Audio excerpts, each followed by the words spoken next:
My name's Joe and I'm the online marketing coordinator at Lonely Planet, and I'm just back from an 800-mile road trip from Lisbon to Seville.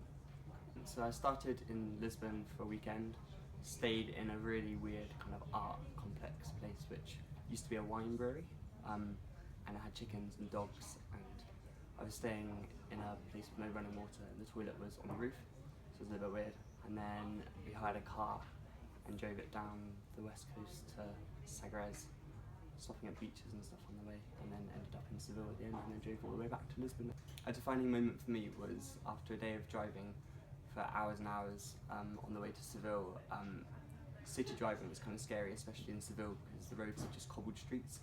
Pretty sure they were made for horse and cart and not cars, and we were trying to find parking for what seemed like 3 or 4 hours. Eventually found a hostel which was right in the centre. It was a bit dingy and we didn't really know like if it was going to be good, and we were in a dorm with 14 other people, so we were like, this is going to be fun. But we found this rooftop bar like in the hostel, and we just appeared at the top, and there were rooftops, like we could see all the rooftops of Seville, and it was happy hour, so we just drank sangria and sat by the pool. The food in Lisbon is amazing. My favourite was custard tarts. They're on every street corner. They're €1 everywhere, and they're just delicious, and I must have had like 5 a day. I think my favourite activity of the whole trip was getting the number 28 tram in Lisbon.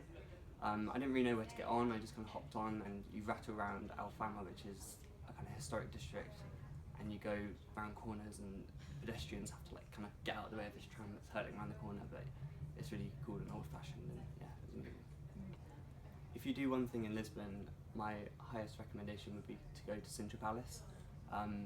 We went for a day and we just clambered around. We bought tickets not to go in the castle, but to go around it and walk around on the turrets, and you kind of feel like a big kid just playing on the castle.